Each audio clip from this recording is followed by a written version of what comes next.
अब यदि मैं इंडेक्स नंबर बोल रहा हूँ कि प्राइस इंडेक्स, तो जनरल जो प्राइस इंडेक्स बोलेंगे हम बोलेंगे Pn अपॉन P0 या P1 upon P0 into 100। Pn is the price of current year, price of current year. P0 is the price of current base year, price of base year. Pn price of current year, P0 price of base year. तो Pn upon P0 into 100। इसी तरह हमारा आ गया quantity index. Quantity index, quantity index हो गया आपका Qn upon Q0 multiplied by 100। फिर आ गया हमारा value index, value index V0 upon Vn upon V0 into 100। Vn upon V0 multiplied by 100। तो ये इसका वैल्यू इंडेक्स होगा।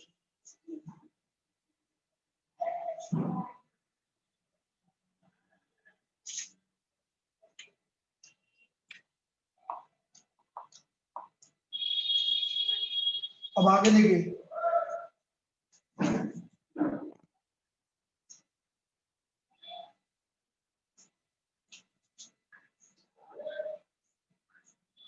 अब हम बात करते हैं कि भाई हम इंडेक्स नंबर को कैसे, कितने तरह के इंडेक्स नंबर होते हैं। Index number, construction of index number.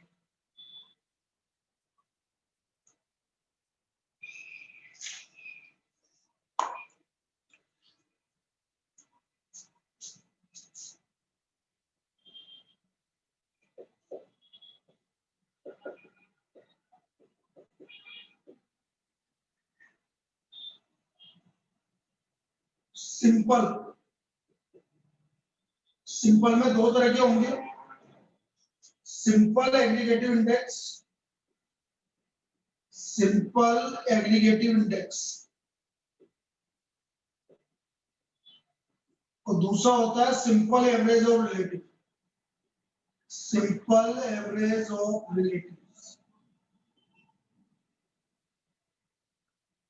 Simple aggregative index और सिंपल एवरेज ऑफ रिलेटिव। दो तरह के इंडेक्स होंगे आपके सिंपल में, सिंपल एग्रीगेटिव इंडेक्स और सिंपल एवरेज ऑफ रिलेटिव। अब जैसे मैं बात करूं सिंपल एवरेज एग्रीगेटिव इंडेक्स की, तो सिंपल एग्रीगेटिव इंडेक्स में क्या करता है वो, P01 मतलब 110, 110 मतलब current year on base year.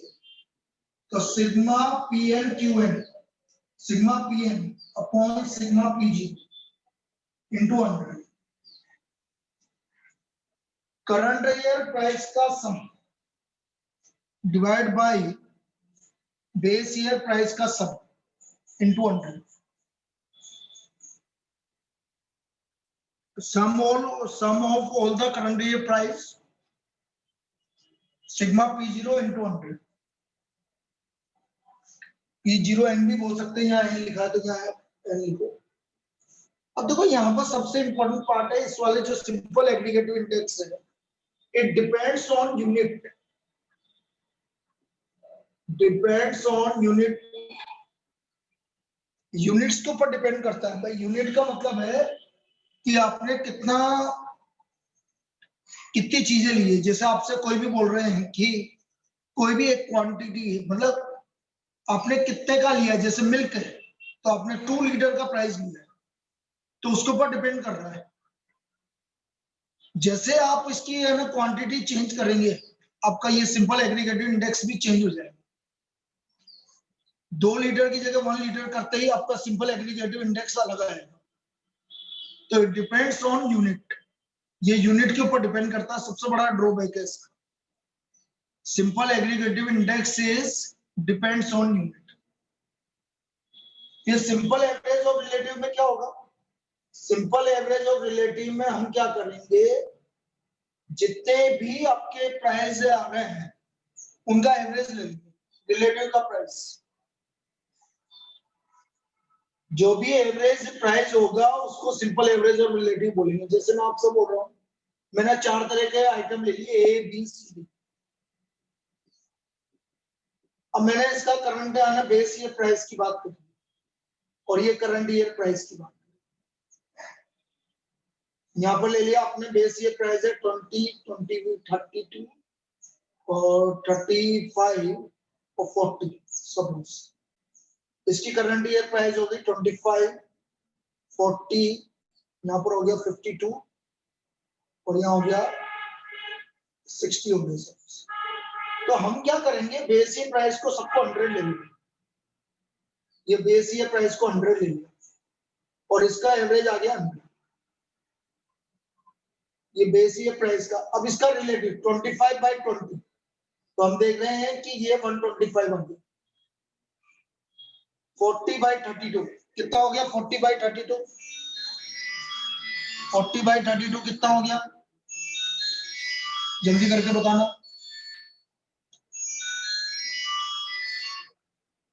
40/32 भी 125 आना है तो सही। चलो 52/35,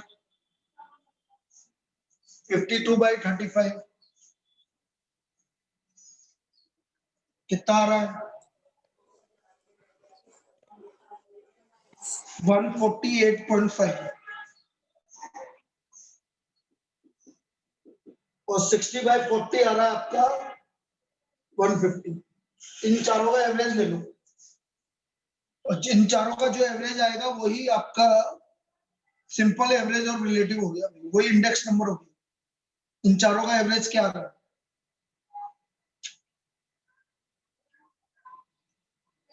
कितना आ रहा है? जो भी इन चारों का एवरेज आएगा वही आपका 137.1। This is the index number. तो इसमें जो सबसे आपका मेन ड्रॉबैक था कि यूनिट के ऊपर डिपेंड कर रहा, वो आपका हट गया इसमें। अब ये यूनिट के ऊपर डिपेंड नहीं कर रहा।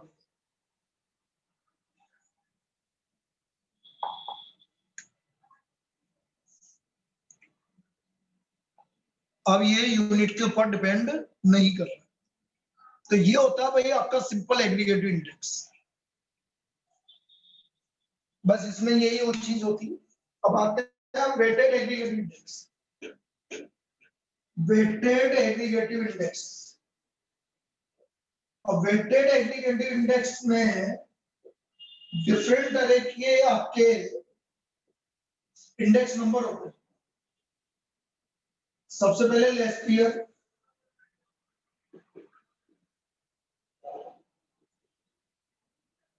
फिर सेकंड है हमारा पासे,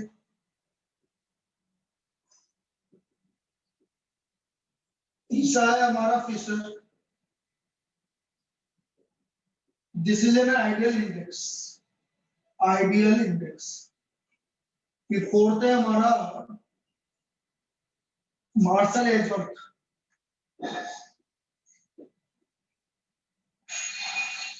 और फिफ्थ है हमारा डोर्बिस बाउल।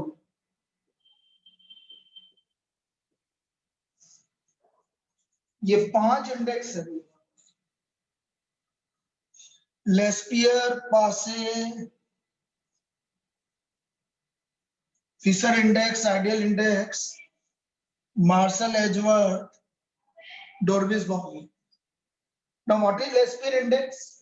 यदि मैं प्राइस इंडेक्स की बात कर रहा हूं तो sigma P1 upon sigma P0 तो आएगा, ये तो हर एक में आएगा।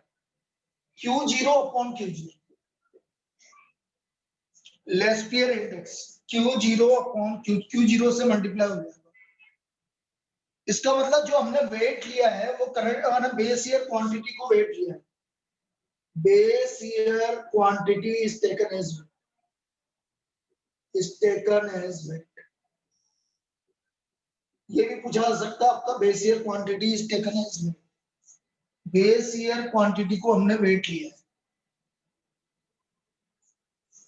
अब यदि मेरे को इसका Q01 निकालना तो सिग्मा Q1 अपॉन Q0, या P0 आपका base year price is taken as weight in quantity index. तो ये लेस्पियर इंडेक्स है. It is also known as consumer price index. Consumer price index भी बेटा यही है.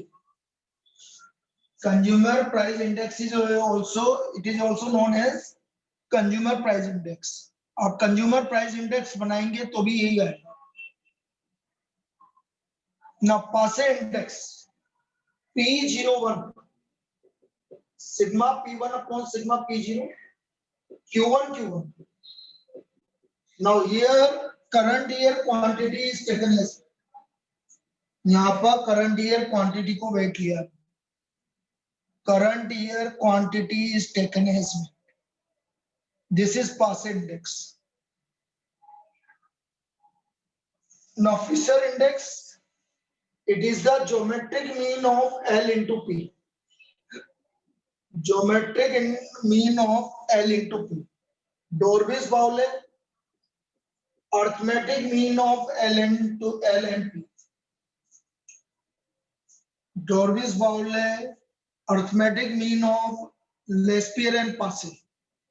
Fisher, geometric mean of Lespier and Passey. And Marshall-Edgeworth. Marshall-Edgeworth क्या होता है? P01 sigma P1 upon sigma P0. अब ये क्या करता है, जो भी बेस ईयर और करंट ईयर की क्वांटिटी है उसका एवरेज ले लेता है. आप इसको ऐसे लिखिए या ऐसे लिखिए, एक ही बात है. इससे कोई फर्क नहीं पड़ता. डिवाइड बाय 2 से, डिवाइड बाय 2 से कोई फर्क नहीं पड़ता. तो sigma P1 multiplied by Q0 plus Q1 और नीचे sigma P0 Q0 plus Q1. तो ये क्या करता है, जो आपकी करंट ईयर क्वांटिटी और बेस ईयर क्वांटिटी है उसका आपका एवरेज ले लेता है. तो ये 5 तरह के हमारे एग्रीगेटिव इंडेक्स होते हैं. अब इसमें प्रॉब्लम आने के पूरे चांसेस नहीं है. प्रॉब्लम किस तरह से पूछेगी, सब कुछ गिवन होगा आपको.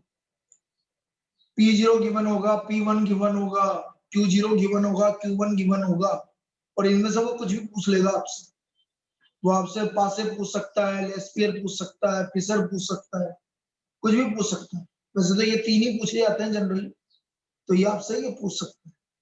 इसमें कोई दिक्कत एग्रीगेटिव वेटेड एग्रीगेटिव इंडेक्स, ये क्लियर है? ये क्लियर है? अब बात कर रहे हैं, अभी क्वेश्चन सभी कर लेंगे. वैसे तो उसमें कोई दिक्कत वाली बात नहीं, थ्योरेटिकल ज्यादा है. ना weighted average of relative, question सभी एक साथ करवा दूंगा. Weighted average of relatives. अब देखो यही कंज्यूमर प्राइस इंडेक्स है, कंज्यूमर प्राइस इंडेक्स. अब ये कुछ नहीं कर रहा है, देखना है ये क्या कर रहा है. सिग्मा P1 अपॉन P0 इनका रेशियो ले रहा है, और P0 क्यू है, P0 Q0 से मल्टीप्लाई कर.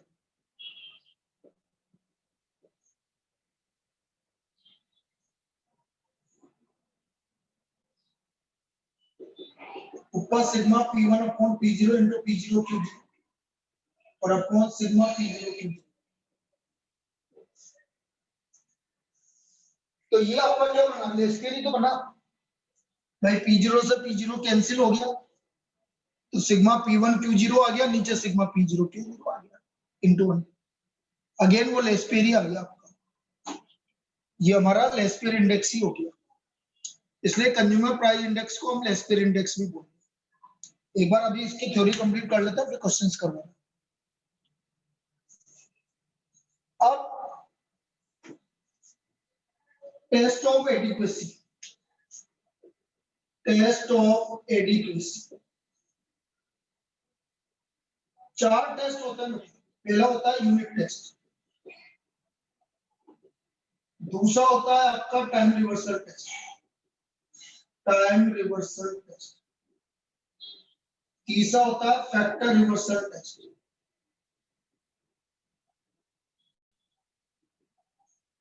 एंड चौथा होता है सर्कुलर टेस्ट. ये 4 तरह के टेस्ट होते हैं. अब यूनिट टेस्ट क्या बोल रहा है ये समझो. यूनिट टेस्ट बोल रहा है कि यूनिट के ऊपर डिपेंडेंट होना चाहिए, इंडिपेंडेंट होना चाहिए, independent of unit, independent of unit, independent of unit होना चाहिए। और यदि हम बात करें इंडिपेंडेंट ऑफ यूनिट की, तो हर एक चीज आपकी इंडिपेंडेंट ऑफ यूनिट होती है, सिर्फ एक को छोड़ के। हर एक इंडिपेंडेंट ऑफ यूनिट होता है एक को छोड़ के। और वो अभी बताया था मैंने कौन सा इंडिपेंडेंट ऑफ यूनिट होता है, नहीं होता। वो होता है हमारा, कौन सा होता है, सिंपल एग्रीगेटिव इंडेक्स। बिल्कुल सही है। सिंपल एग्रीगेटिव इंडेक्स के अलावा सब यूनिट टेस्ट को फॉलो करता है। सिंपल एग्रीगेटिव इंडेक्स नहीं करता है, बाकी सब यूनिट टेस्ट को फॉलो करता है। टाइम रिवर्सल टेस्ट बोलता है कि बैकवर्ड और फॉरवर्ड डायरेक्शन में सेम चाहिए। तो देखो, फॉरवर्ड डायरेक्शन में तो हो गया P01, बैकवर्ड में हो गया P10, इन दोनों का मल्टीपल 1 के इक्वल आना चाहिए। P01 मतलब 110, P01 का मतलब होता है 110, और P10 का मतलब होता है 011। तो P01 और P10 दोनों का प्रोडक्ट 1 के इक्वल होता है। This is time reversal test. और ये सिर्फ फिशर एंड मार्शल है जो यहाँ पर तो सब कर रहे हैं। तो फिशर प्लस मार्शल है जो ये इसको फॉलो करते हैं। फिशर और Marshall Edgeworth time reversal test को फॉलो करते हैं। Fisher and Marshall Edgeworth time reversal test को फॉलो करते हैं। Now what is factor reversal test? Factor reversal test ये बोलता है कि price index multiplied by quantity index will be equal to value index. This is factor reversal test. ये आपका factor reversal test है। प्राइस इंडेक्स का multiple यदि मैं क्वांटिटी इंडेक्स से करूं तो हमें वैल्यू इंडेक्स मिल जाना चाहिए। तो इसका मतलब वैल्यू इंडेक्स का मतलब sigma P1 Q1 upon sigma P0 Q0, ये है भाई value index. This is value index. ये हमारा वैल्यू इंडेक्स हो गया sigma P1 Q1 upon sigma P0 Q0 into 100। This is called value index. और ये प्राइस इंडेक्स और क्वांटिटी इंडेक्स को करने पर अगेन फिशर इसको फॉलो करता है। फिशर इसको फॉलो करता है। और फिशर देखो फर्स्ट को भी फॉलो कर रहा है, सेकंड को भी कर रहा है, थर्ड को भी कर रहा है, बस ये तीन को करता है, इसलिए हम इसको आइडियल इंडेक्स बोलते हैं। इसलिए फिशर को आइडियल इंडेक्स बोला जाता है। अब लास्ट है हमारा सर्कुलर टेस्ट। देखो, circular test is an extension of time reversal test. Circular test is an extension of, याद रखना बेटा, ये extension of time reversal test.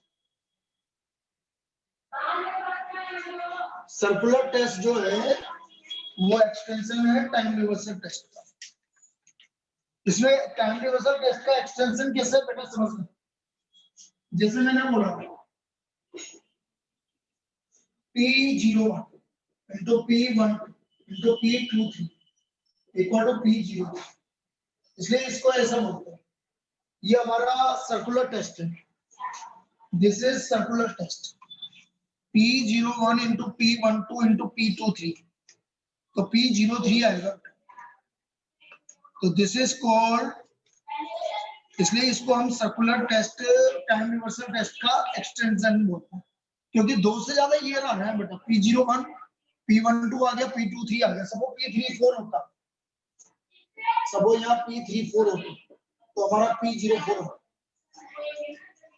P34 होता तो P04 होता। आया समझ में?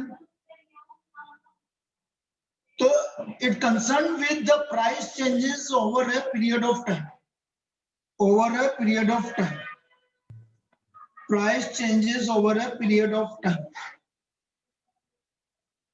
तो इसको आप ऐसे भी बोल सकते हैं, shiftability of circular test, the shiftability of base, shiftability of base is called circular test. ये भी याद रखना word, shiftability of base is called circular test. अब इसको कौन फॉलो करेगा? इसको फॉलो करता है the simple geometric mean of price relative, the simple geometric mean of price relative and weighted aggregative with fixed weight, weighted aggregative with fixed weight, weighted aggregative with fixed base weight, ये दोनों इसको follow करते हैं। तो ये हमारा test of adequacy हो गया बेटा, 4 टेस्ट ऑफ एडिक्वेसी होती है, ये 4 टेस्ट ऑफ आपका एडिक्वेसी हो गया। क्लियर? यहां तक कोई डाउट? अब एक बचा हमारा चेन इंडेक्स, चेन इंडेक्स, बस ये थ्योरी खत्म हुई, अभी क्वेश्चंस करवा देते हैं बेटा। इसके बाद जो अगला चैप्टर है उसकी थ्योरी तो आपको ही करनी पड़ेगी, वो तो याद करनी पड़ेगी आपको, लास्ट की एक्सरसाइज कर लो बस उसकी। जो आपका सेकंड चैप्टर है इसका मतलब कौन सा था ये, इसके बाद वो है आपका टाइम सीरीज, तो टाइम सीरीज की एक्सरसाइज करो और कोई ऑप्शन नहीं है उसका।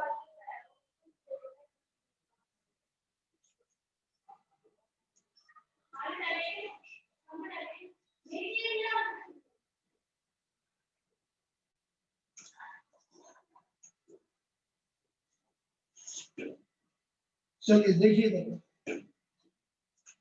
Chain index. अब देखो चेन इंडेक्स क्या होता है वो चीज समझी नहीं आप।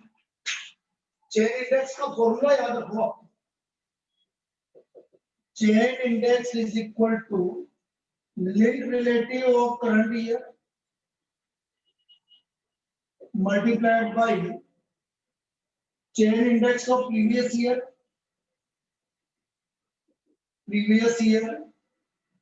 divided by 100.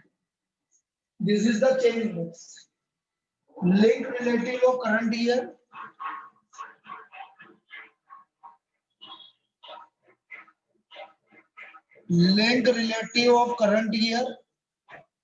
multiplied by chain index of previous year divided by 100.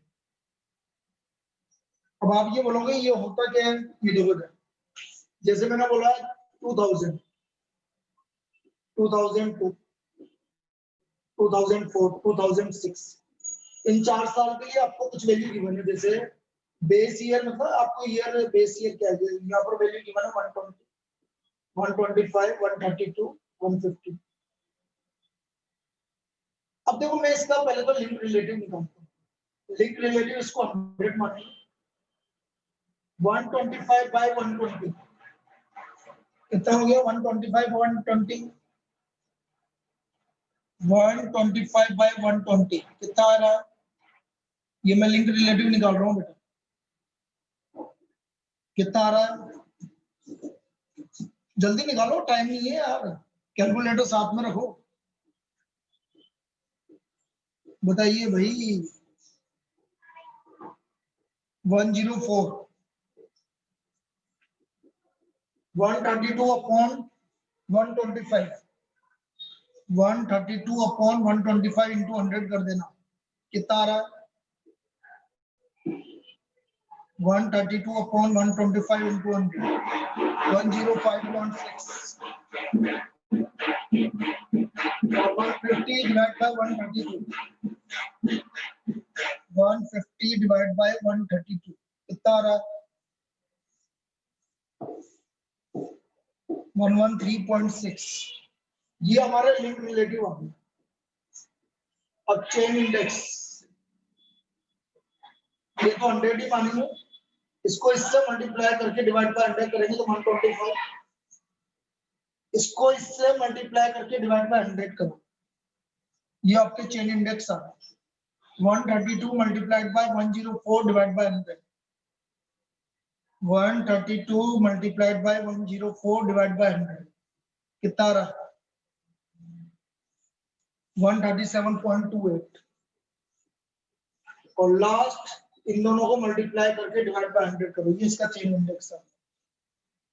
150 multiplied by 105.6 divide by 100, 157.5। तो ये समझ में आ गया आपको चेन इंडेक्स कैसे निकाल रहे हैं? चेन इंडेक्स क्लियर है कैसे निकाल रहे हैं हम? बोलिए बेटा। Link relative of current year multiplied by chain index of previous year divide by 100, this is the chain index. अब इसके बाद आता है बेटा एक shifting and splicing. Shifting and splicing, तो देखो ये स्प्लाइसिंग पूछा जाता है मेनली। तो स्प्लाइसिंग क्या होती है? स्प्लाइसिंग होती है कंबाइनिंग टू और more index of different base. Splicing होती है कंबाइनिंग टू और more index of different base to a single base, to a common base is called splicing.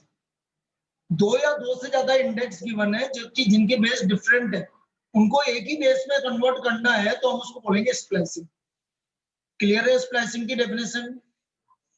Combining two और more index of different base to a index of common base is called splicing. Clear? उसको splicing बोलते हैं। और shift करने का मतलब तो ये है शिफ्टिंग ऑफ बेस। बेटा शिफ्टिंग ऑफ बेस तो ये होता है जैसा कि आपका ईयर गिवन है 2002, 2004, 2006, 2008, इनका इंडेक्स गिवन है आपको 100, 120, 135, 140। अब मेरी इच्छा हुई कि मेरे को इस पर कन्वर्ट करना है, तो मैं इसको 100 मान लूंगा और इसको हो जाएगा 100 बाई 120 इंटू 100, ये इसका इंडेक्स हो जाएगा। 135 बाई 120 इंटू 100, ये इसका इंडेक्स हो जाएगा। और 140 बाई 120 इंटू 100, मैं किससे बेस पर कन्वर्ट कर दिया? मैंने 2004 पे कन्वर्ट कर दिया। तो this is called shifting of index number. इसको हम शिफ्टिंग ऑफ इंडेक्स नंबर बोलते हैं।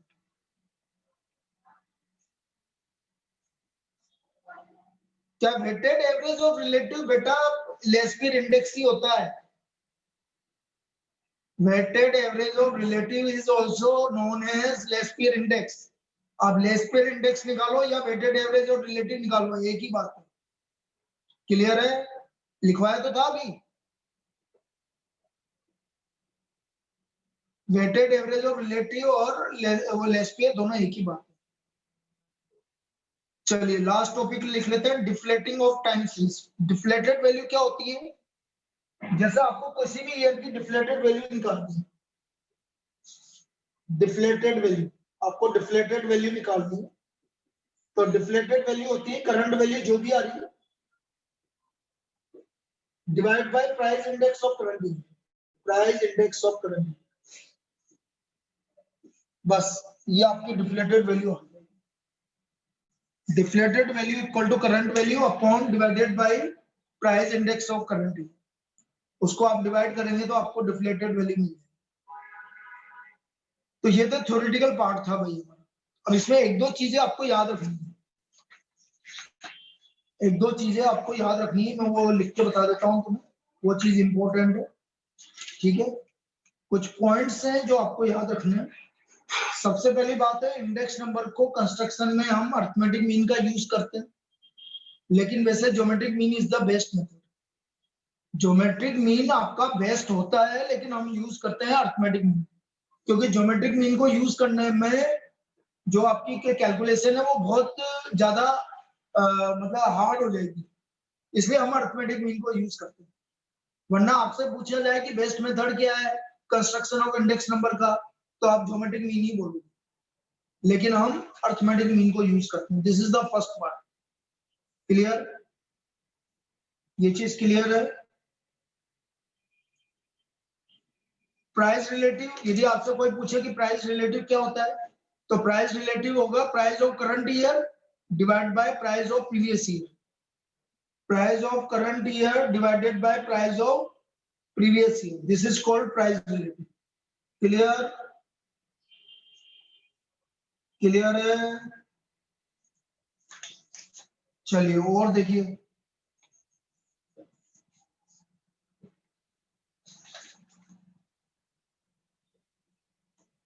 एक दो पॉइंट है वो मैं बता देता हूँ, फिर मैं न्यूमेरिकल करवा रहा हूँ भाई, इस पे किस तरह की प्रॉब्लम बनती है। Cost of living index, cost of living index is also known as, उसको आप एसपीएल मेथड बोल सकते हैं। कॉस्ट ऑफ लिविंग इंडेक्स बोल रहे हैं, कुछ भी बोल रहे, cost of living index, this is equal to less P sigma P1 Q0 upon sigma P0 Q, ये कॉस्ट ऑफ लिविंग इंडेक्स। एक होता है जनरल इंडेक्स, जनरल इंडेक्स को हम बोलते हैं sigma IW upon sigma W, ये हमारा जनरल इंडेक्स होता है। General index equal to sigma IW upon sigma W, ये हमारा जनरल इंडेक्स कहलाता है। क्लियर? क्लियर है? ये दोनों चीजें जो लिखी क्लियर है बेटा? फिर हम इसके बाद बात कर रहे हैं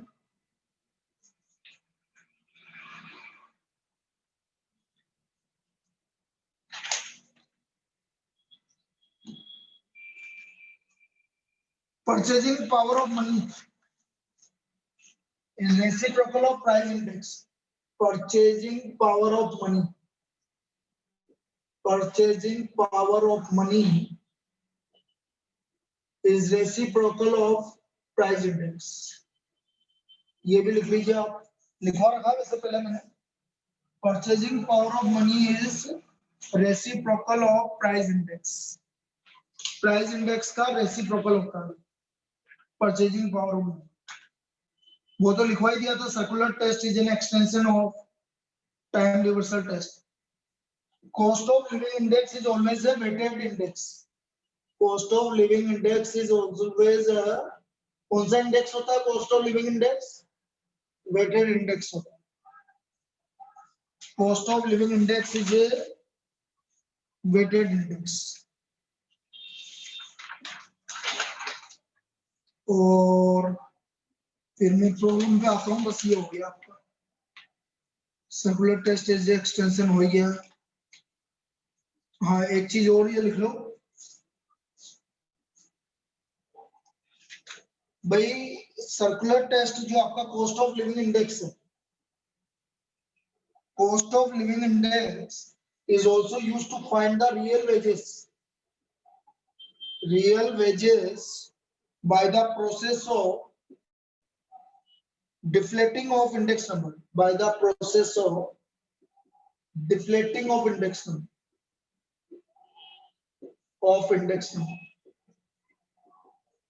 deflating of index number से cost of living index निकालना। Cost of real wages by the process of deflating of index number। चलिए ये कुछ पॉइंट थे, अब मैं इस पर प्रॉब्लम्स करवा रहा हूँ। एक मिनट कितना टाइम बाकी अभी है अपने पास, 20 मिनट है आराम से। और बेटा टाइम रिवर्सल की आपको करनी है, उसकी लास्ट वाली एक्सरसाइज आप ढंग से कर लीजिए, ठीक है? अगर उसमें कोई डाउट है तो फिर पूछ लो, वो थ्योरेटिकल है, मुझे उसको करवाने का कोई मतलब नहीं।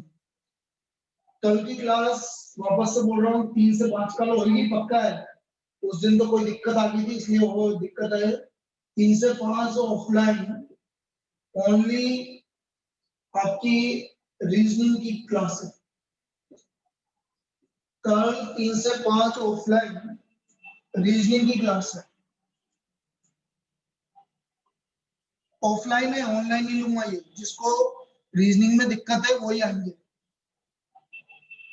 जिसको रीजनिंग में दिक्कत आ रही है वो प्लीज आइए आप, क्योंकि ऑनलाइन में क्या होता है दोनों तरफ ध्यान देने में फिर दिक्कत होती है, इसलिए ओनली ऑफलाइन। जिसको दिक्कत है वो आ जाइए क्लास में।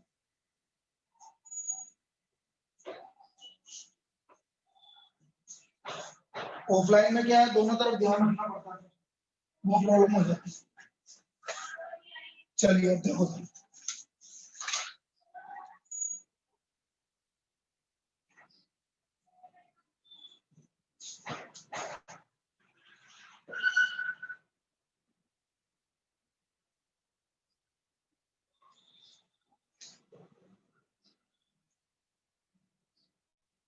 ये गिवन है कमोडिटी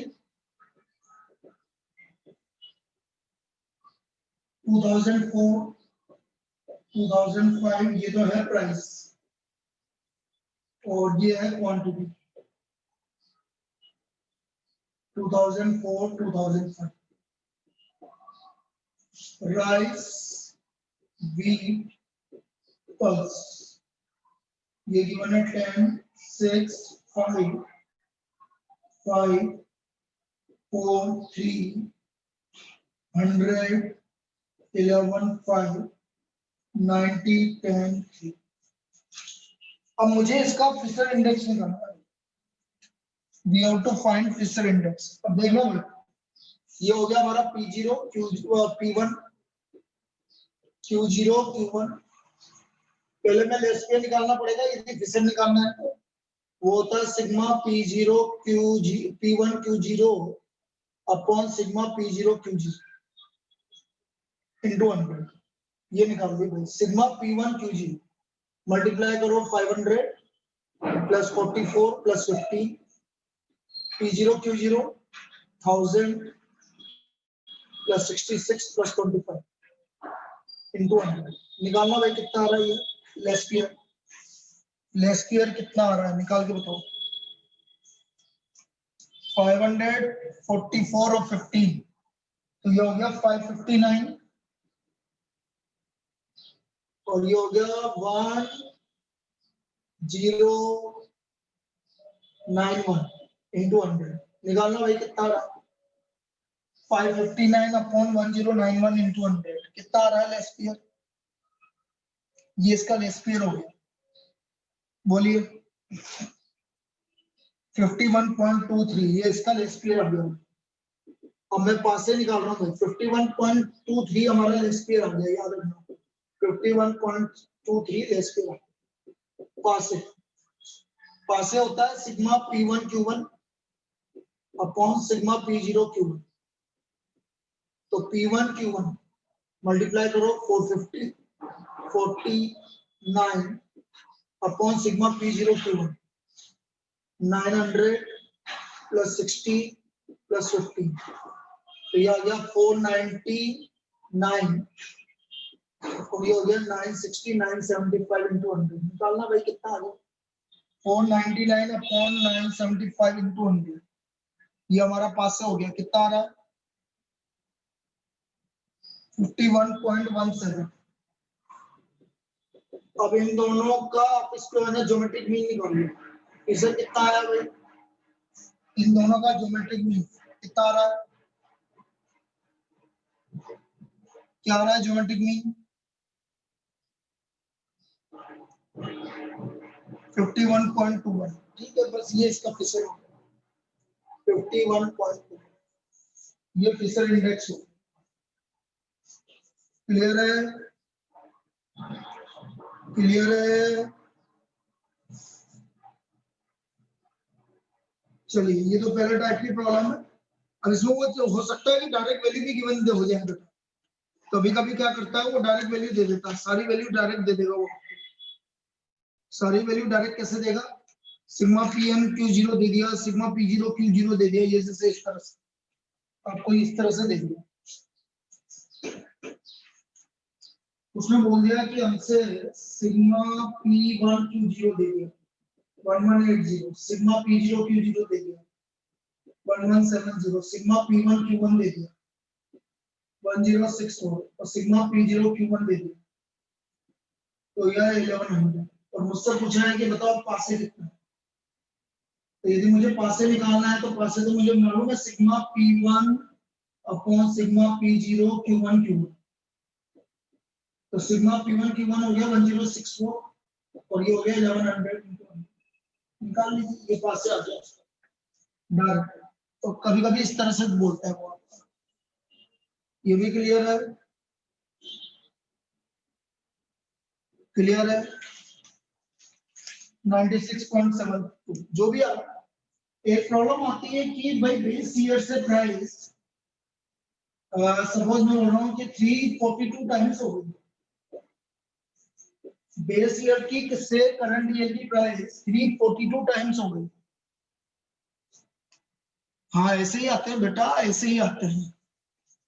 बेस ईयर से प्राइस 342 टाइम्स हो गई भाई करंट ईयर की प्राइस। तो बताओ कितना परसेंट इंक्रीज हुआ? यस 242 टाइम्स इंक्रीज हो गया, बिल्कुल सही है, वेरी गुड। 242 टाइम्स इंक्रीज हो गया। क्लियर? फिर एक प्रॉब्लम आती है आपकी कंज्यूमर प्राइस इंडेक्स पर। The monthly income of employ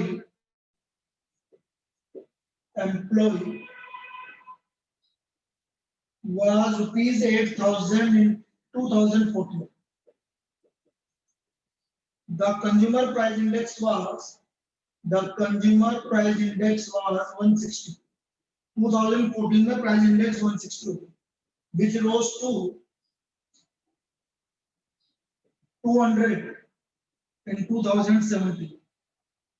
तो एडिशनल डीए निकालना है, एडिशनल डीए जो उसको पे होगा, एडिशनल डीए जो उसको पे होगा। अब मैंने तुम्हें क्या बोला था ये समझना भाई।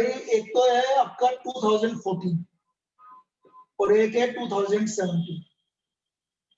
कंज्यूमर प्राइस इंडेक्स गिवन है आपको 160 और इसका है 200, फिर इसकी है 8000 और इसकी मान ली x। तो हम क्या करेंगे 160 divide by 200 equal to 8000 divide by x। बताइए x की वैल्यू क्या आ रही है?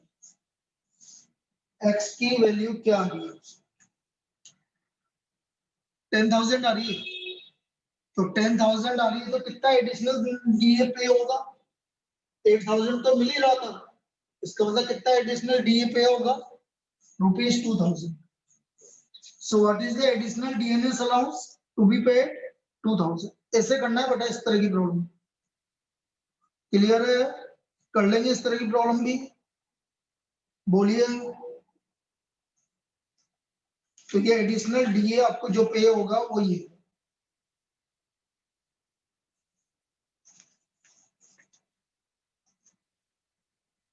और देखो एक जनरल इंडेक्स पर कभी प्रॉब्लम आए आपके? ये जनरल इंडेक्स पर प्रॉब्लम आ रही है आपकी, तो जनरल इंडेक्स पर प्रॉब्लम किस तरह से करेंगे वो देखिए। आपको इंडेक्स गिवन होंगे डायरेक्ट।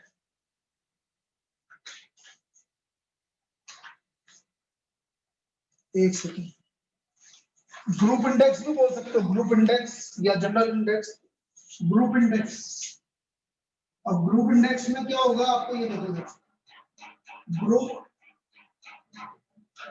ए B C D E F और आपको वेट गिवन है, आपको इंडेक्स गिवन है आपको 120, 132, 98, 115, 108 और 95 और इसका वेट गिवन है आपको 6, 3, 4, 2, 1, 4। तो मैंने क्या बताया था ग्रुप इंडेक्स या जनरल इंडेक्स क्या था? Sigma I W upon sigma W. Sigma I W 120 into 6 720, तो ये हो गया आपका 396। 98 इंटू 4 400 में से 8 हटा दो 392, 230, 108 और 4 4 5 30 380 डिवाइड बाय 16 9 13 15 16 20। करना भाई कितना आ रहा है? ये हमारा ग्रुप इंडेक्स आ जाएगा इसका, या जनरल इंडेक्स आ जाएगा, जो भी बोलो। कितना आ रहा है?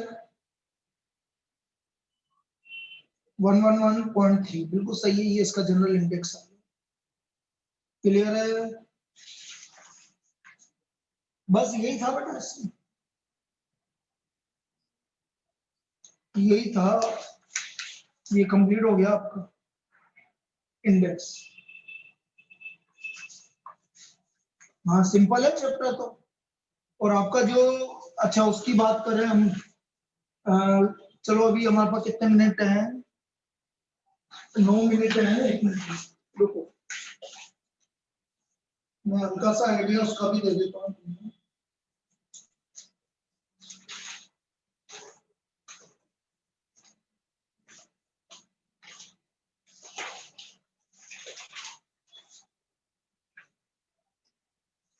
देखो टाइम सीरीज, बेटा मैं बोल रहा हूँ टाइम सीरीज की तो लास्ट वाली एक्सरसाइज आप कर लेना। टाइम सीरीज में कुछ भी नहीं है, आप एक चीज समझिए जो सबसे इंपॉर्टेंट पार्ट है। टाइम सीरीज 4 कंपोनेंट में डिवाइड होता है। टाइम सीरीज 4 कंपोनेंट में डिवाइड होता है। एक तो है सेकुलर ट्रेंड, एक है सीजनल वेरिएशन, फिर है आपका secular trend, seasonal variation, cyclical variation, और एक है रैंडम और इरेगुलर। रैंडम और इरेगुलर, ये 4 तरह के हैं। सेकुलर ट्रेंड में हम simple average method, secular trend में हम पहले तो आपका ये है फ्री हैंड ग्राफिक और फ्री हैंड का, ग्राफिक और फ्री हैंड का, फ्री हैंड का। सेकंड सिंपल एवरेज या सेमी एवरेज। अब ये जो सेमी एवरेज मेथड होता है ये बेस्ट मेथड होता है, मतलब ये it is the best method, यही जनरली यूज करते हैं। और फिर है थर्ड मूविंग एवरेज, और लास्ट है आपका लीस्ट स्क्वायर। ये सेकुलर ट्रेंड में ही ग्राफिक और फ्री हैंड का, semi average, moving average, least square. अब बेटा सेमी एवरेज में यदि नंबर ऑफ ईयर ओड है तो क्या करते थे, देखिए किसको याद है, नंबर ऑफ ईयर ओड है तो क्या करते थे भाई, एवरेज कैसे लोगे सेमी एवरेज, यदि नंबर ऑफ ईयर ओड है तो जैसे 7 साल आ गए तो हमें सेमी एवरेज मतलब आधो आधो का एवरेज लेना है, तो आधो आधो का एवरेज कैसे लेंगे बेटा सेमी एवरेज में, किसी को याद है, 7 साल है तो मिडिल ईयर को हम स्किप कर देंगे, शुरू के 3 साल का एवरेज ले लेंगे और नीचे का 3 साल का एवरेज ले लेंगे। याद आया क्या, अरे याद आया क्या, कुछ भी याद नहीं है, फिर पढ़ो ना, फिर कब पढ़ोगे भैया, कब पढ़ोगे। 2 तरह के मॉडल होते हैं, एक होता है एडिटिव मॉडल और एक होता है मल्टीप्लिकेटिव मॉडल। ये होता है y इक्वल टू, जो आपका फॉर्मूला है, t plus C plus S plus I. t कहलाता है ट्रेंड को, c कहलाता है साइक्लिकल को, s कहलाता है सीजनल को, और i कहलाता है रेगुलर इरेगुलर। सीजनल वेरिएशन का मतलब है जो सीजन के ऊपर डिपेंड करते हैं, जो सीजन के ऊपर डिपेंड करते हैं। जैसे ना आपका सपोज हम बात कर रहे हैं कि सीजन के ऊपर क्या डिपेंड कर रहा है, जैसे कि आपका वुलन क्लॉथ की sale, this is a seasonal variation, increase होगी विंटर में, this is seasonal variation. Random variation, random और इरेगुलर मतलब फ्लड आ गया, फ्लड आ गया, आग लग गई, अर्थक्वेक आ गया, ये आपका इरेगुलर वेरिएशन है, पता नहीं है कब होगा, इरेगुलर है, कभी भी हो सकता है, मतलब इरेगुलर है, हर साल नहीं होगा। साइक्लिकल का मतलब होता है जैसे 3-4 साल के बाद कुछ चीज होती है जो रिपीट होती है, उसको साइक्लिकल बोलते हैं। जैसे 3 साल बाद आपका है कुछ लोगों का मतलब 3 साल के बाद अचानक से बूम आता है, या अचानक से उनकी सेल गिर जाती है, बिजनेस साइकिल, राइट, यस बिल्कुल सही है, बिजनेस साइकिल। और सेकुलर ट्रेंड जो होता है जो लॉन्ग टर्म के लिए इफेक्टिव होता है, लॉन्ग टर्म के लिए होता है, उसको आपका सेकुलर ट्रेंड बोलते हैं।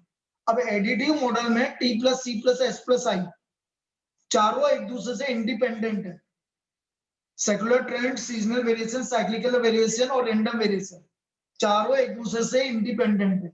और मल्टीप्लिकेटिव मॉडल में 2 तरह के मॉडल होते हैं, तो y equal to T into C into S into I, T into C into S into I. और सब में बेटा ये जितने भी सेमी एवरेज, मूविंग एवरेज बन रहा है, इसमें लाइन ही होगा, ग्राफिकल स्ट्रेट लाइन ही बनती है, जो ट्रेंड होती है वो लाइन से ही गिवन होती है, जो ट्रेंड होता है वो सब में लाइन से ही गिवन होता है, ये है। अब जैसे मॉड्यूल का मतलब आपकी जो एक्सरसाइज है, यदि मैं इसकी बात करूं तो 1-2 प्रॉब्लम बहुत इजी है, तो मतलब आपका इंपॉर्टेंट है। जैसे मैंने आपसे बोला क्वेश्चन नंबर 3 अभी बताया मैंने तुम्हें, The graph of a time series is always a straight line. The graph of a time series is always a straight line. Question number 3 है ये. एक क्वेश्चन नंबर 7 और 8 ये आपको याद रखना है. Systematic component of time series exercise का 7 और 8 ये तो याद रखना पड़ेगा बेटा. Systematic component of time series which follows regular pattern is called signal. Very good. Systematic pattern होगा तो सिग्नल कहलाएगा और अनसिस्टेमेटिक पैटर्न होगा तो नॉइज कहलाएगा. अनसिस्टेमेटिक पैटर्न होगा तो नॉइज कहलाएगा. गुड, ये याद कर लिया रिद्धि ने. सिस्टेमेटिक पैटर्न होगा तो क्या कहलाएगा? सिग्नल कहलाएगा. और अनसिस्टेमेटिक पैटर्न होगा तो नॉइज कहलाएगा. बस अब तो और तो बाकी तो सेम है, बाकी में कोई दिक्कत है नहीं. देखो मैं ये थोड़ा बहुत आपको ये भी रिवाइज करवा दिया, इसके अलावा कुछ भी नहीं है इसमें. ये एक मैं लीस्ट स्क्वायर की बात करूं तो लीस्ट स्क्वायर में क्या होता है मैंने तुम्हें बताया था, एक बार और रिपीट कर देता हूं. y equal to a plus bx ये हमारी इक्वेशन है. अब मैंने सिग्मा y लिया, देखो सिग्मा 1, इसका सिग्मा करेंगे तो 1 है, 1 का sigma n, b sigma x, ये हमारी पहली इक्वेशन. और सिग्मा xy करेंगे तो a sigma xy sigma x plus b sigma x square, ये आपका होगा. Now when sigma x equal to 0 तो बेटा n की वैल्यू आ गई सिग्मा y अपॉन n, और सिग्मा x 0 है तो b का वैल्यू आ गया sigma xy upon sigma x. ये दो वैल्यू निकालने के लिए काम है. ऐसे निकलती बेटा ये दो वैल्यू. याद आया जो बताया था? यदि सिग्मा x का वैल्यू 0 है तो an plus b sigma x.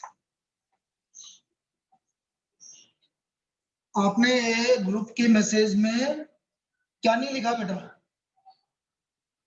Sir matrix का भी तो टेस्ट है.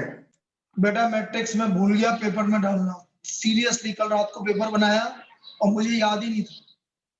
अगले वाले में ले लेंगे बेटा, भूल गया मैं बिल्कुल. और बेटे अच्छा एक चीज और, कोई मेरे को 6 बजे फोन करके बता देना. लास्ट टाइम पर भी मैं निकल गया डॉक्टर के पास और 6:30 बजे किसी ने बताया पेपर तो बना हुआ है, अब उसको डालना ही भूल गया, मेरे को याद ही नहीं रहा दिमाग. क्या होता है इतना बिजी होते हैं ना तो बिल्कुल मैं भूल जाता हूँ.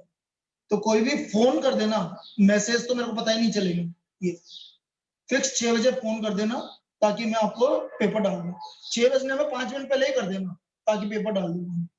पेपर सब बने हुए हैं बेटा. मैट्रिक्स भूल गया, अगले वाले चैप्टर अगले वाली क्लास में लेंगे, अगले वाले टेस्ट में लेंगे. ठीक है चलिए ओके थैंक यू. 12 बजे मिलते हैं.